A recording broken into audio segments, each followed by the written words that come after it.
Hello అండి, అందరికీ ఎలా ఉన్నారు? బాగున్నారా? నేను ఈరోజైతే ఒక హెల్దీ అండ్ టేస్టీ సూప్ మీ ముందుకు తీసుకొచ్చాను.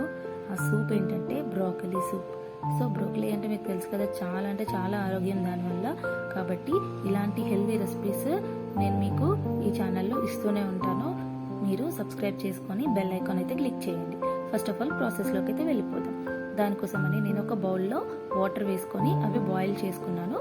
బాయిల్ చేసుకొని అందులోనే బాయిల్ అవుతున్నప్పుడే మనం ఒక పెద్ద size onion and carrot and handful of broccoli pieces ఇవన్నీ కూడా వేసుకొని కాసేపు బాయిల్ అవనిచ్చాను.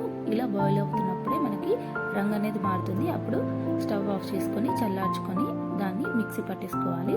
ఆ తర్వాత ఒక కడాయి తీసుకొని అందులో మీకు ఎంత కావాలో అంత కొద్దిగా ఆయిల్ అయితే వేసేసుకొని అందులో నేను ఇక్కడ సన్నగా కట్ చేసుకున్న వెల్లుల్లిపాయలు, ఆ తర్వాత చిల్లీ ఫ్లేక్స్ అయితే వేస్తున్నాను. ఆ తర్వాత సన్నగా కట్ చేసుకున్న carrot pieces and broccoli pieces కూడా వేసుకుంటున్నాను. ఇలా వేసుకోవడం ద్వారా మన సూప్లో ఒక్కొక్కటి పంట కింద తగులుతుంటే చాలా బాగుంటుంది సూప్.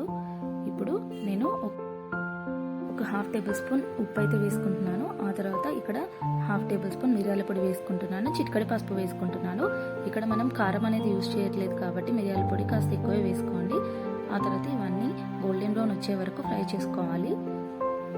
ఇలా ఫ్రై చేసుకున్న దాంట్లో మనం ఏదైతే మిక్సీ పట్టుకున్నామో బ్రోకలీ పేస్ట్ అది వేసుకోవాలి. మనం బ్రోకలీ బాయిల్ చేసినప్పుడు మిగిలిన వాటర్తోనే మనం ఈ బ్రోకలీ సూప్ అనేది తయారు చేసుకుంటాం. ఇప్పుడు అది బాగా కలుపుతూ ఒక పొంగు వచ్చే వరకు ఉంచాలి. ఆ తర్వాత సర్వింగ్ బౌల్లోకి తీసుకొని ఎంజాయ్ చేయండి. అంతే, healthy and tasty broccoli soup అయితే రెడీ అయిపోతుంది.